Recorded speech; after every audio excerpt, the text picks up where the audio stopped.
This is part 2 of the information about the oil spill. Okay, we read in Zephaniah chapter 1, verses 14 through 17, showing that, again, if this event of this oil spill in the BP in the Gulf, with associated with the BP is Bible prophecy, then Zephaniah chapter 1, 14 to 15 and, through 17 will happen. This is going to lead up to that point. And let me read something that just came to me. Hopefully I can get this. Let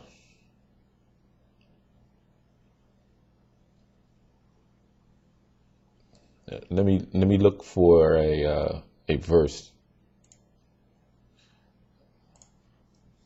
One moment.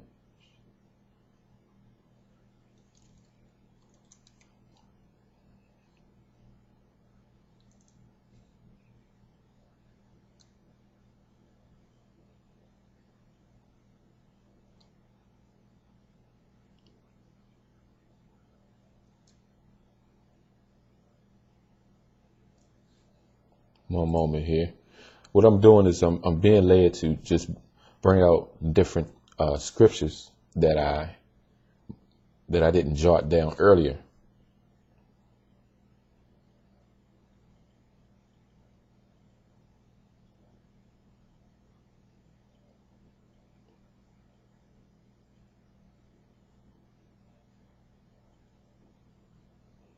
Let me read Isaiah chapter 2, verse 21. And this is in the New International Version. Isaiah chapter 2, verse 21 reads, "They will flee to caverns in the rocks and to the overhanging crags from dread of the Lord and the splendor of his majesty when he rises to shake the earth." When he rises to shake the earth. Isaiah is a prophet. Now, do we have earthquakes now? And we've been having earthquakes, but these earthquakes that's going to come here, they're not going to be regular earthquakes. They're not going to be regular earthquakes. They're going to be earthquakes that you never seen and never will be, and never see again.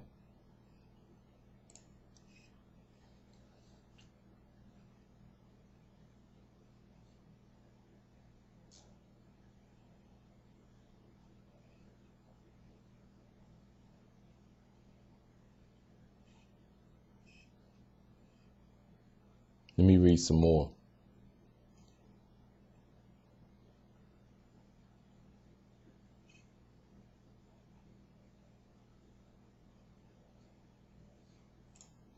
One moment.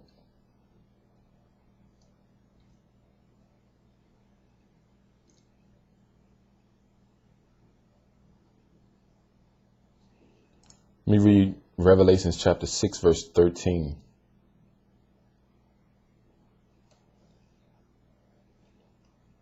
"And the stars in the sky fell to earth, as late figs drop from a fig tree when shaken by a strong wind."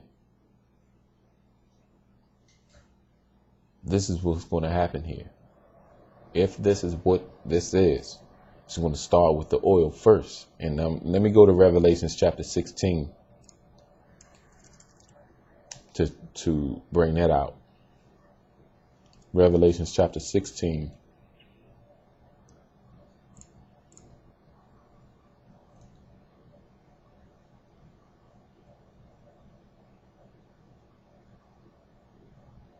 I'm going to start at the 3rd verse. And what I'll do, I'm going to get into, let me read verse 1 first. I'm going to read verse 1 and I'm going to show you that there are people that already took the mark of the beast and it caused cancer. All right. Let me read it in the King James Version. And what I'm doing, I'm going around and I'm gonna come right back to the oil. But let me show you what's going on and how, where we're at in the scriptures. And I heard a great voice out of the temple saying to the 7 angels, "Go your ways, and your and pour out the vial of the wrath of God upon the earth. And the first went and poured out his vial upon the earth, and there fell a noisome and grievous sore upon the men which had the mark of the beast, and upon them which worshipped his image. There are people that took the mark already. And that grievous sore is a cancerous sore. It means you can die from cancer. You're going to die when you take that mark anyway. And the second angel poured out his vial upon the sea, and it became as the blood of a dead man, and every living soul died in the sea. If you look at pictures of the oil spill, it looks like blood. Let me read that again. And the second angel poured out his vial upon the sea, and it became as the blood of a dead man, and every living soul died in the sea. Verse 4. And the third angel poured out his vial upon the rivers and fountains of water, and they became blood. Okay. Let me read the 5th verse. And I heard the angel of the water say, Thou art righteous, O Lord, which art and waste, and shalt be, because thou hast judged us. For they have shed the blood of saints and prophets, and thou hast given them blood to drink, for they are worthy. When you do, this place has done so much demonic, sinful things. And see, this oil spill was not supposed to get out of hand, but they didn't know that they were fulfilling Bible prophecy. Now they have to drink the very thing that they was killing. They were killing people. This country was built on bloodshed. Now you will drink blood. The serpent was punished.